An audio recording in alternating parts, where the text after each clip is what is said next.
We're making a desk. And we're gonna make a badass desk because we're kind of classing up the.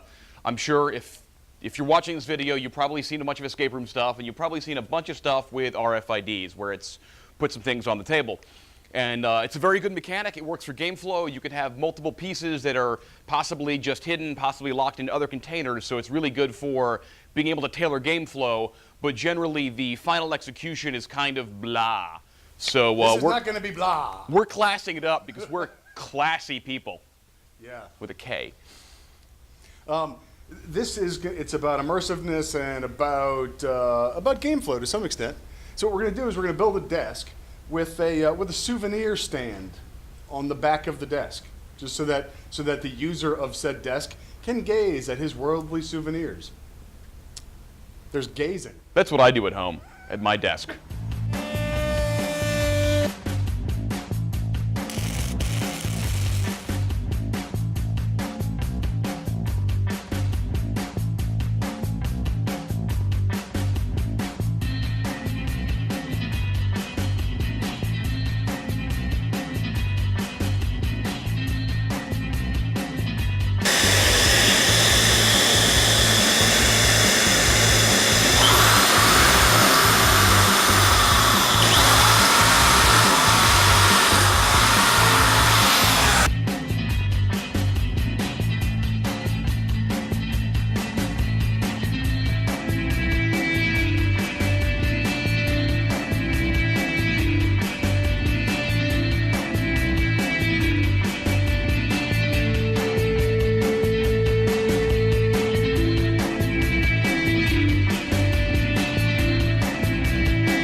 Matt and I spoke about this. There's something we've observed in behavior is that people are not delicate at all with escape games. So anyway, instead of having people place the souvenirs directly on top of the desk on our little souvenir rack, what we're going to do is we're going to make little stone pads that are actually inset into the top, into the wood, so it'll be gorgeous, and that way it's a cast stone piece instead of scraping it on the wood, because then you would have these scrape marks all over the top of the thing. So just another little step to try to make the piece last longer and look better. And we can do this in such a way that it's actually going to make the piece look 1,000 times better than it would without it. So that's cool. This is the master that we're about to pull a mold of. It is 3/8 frosted acrylic. We're going to use the frosted side because silicone picks up everything. So we're actually going to get some of that matte finish in the actual piece. These little guys here are a third-party piece. This is the RFID sensor, and I've milled out little receivers for it, so they will all slot in very nicely right there. And then the cover plate will go over. This will be a faux stone in resin, and that'll just bolt down. So that should we need to service this, the whole thing is unscrewable and accessible. We're not going to glue anything under anything else that you can't get to it when it breaks, because at some point it's going to break.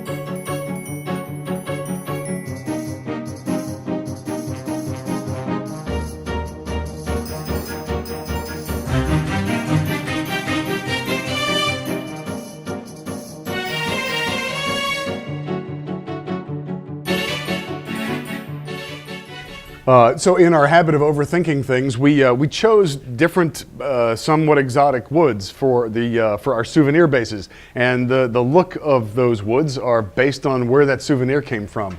Oh yeah, because we overthought it. These are finished in different ways, but on the right here is quilted maple. This is a quarter sawn oak done blonde. This is called marble wood. Marble wood's really cool. I'm not sure what this is. This may be some sort of a spalting. You can look that up. But it's sold as marble wood because it's got this cool black and white, weird graphic nature. Anyway, next is purple heart. And after that is a different quarter sawn oak toned in honey with some other stuff. Anyway, so these will serve to make our souvenirs that much more precious and cool, and it looks really badass. So.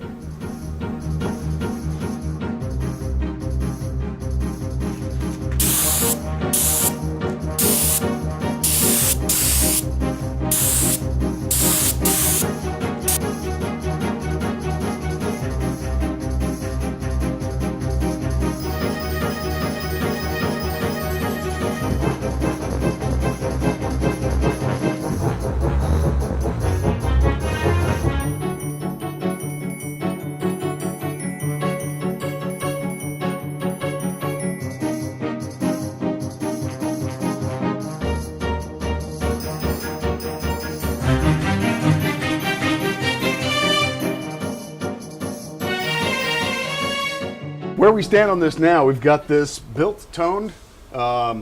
We've set our little protective pads in here. These are all rabbited into place. These are stone plinths that our little souvenirs will sit on top of. These are all countersunk and set in brass. We have brass corner edging, all set with little micro brass nails and stuff like that. It's a gorgeous piece. There's only one thing left to do. We've got a little data plates here that were originally sized to go right there along this top gap, but Mark thought they looked better on the front, and I agreed. So we're putting them on there. Idiot Done. agreed with me. So yeah, we're gonna cut a bunch of little brass plaques on the CNC machine and actually engrave them, and then attach them to the front face. Something that we have learned the hard way with CNCing tiny pieces is that the machine, once it cuts them out at the very end, it likes to throw them into the bit or into where it's going to go later and then roll them over. Most pieces of software that'll write your G-code, you can make tabs where it'll come over for the final cut, lift up, move over that, and go back down. But that requires some extra finishing at the end, just an extra step, and it never comes out quite as cleanly as if you can just get a full perimeter cut with the same tool. So when we can, stuff that has holes in it, in this case, the holes that we're going to be using to nail these little plates down with, I can just nail them down to the bed. So I can come in, I've already done the drill pass, I've nailed all these little guys down there, and I'm about to come in and do the engraving and cutout passes. Yeah.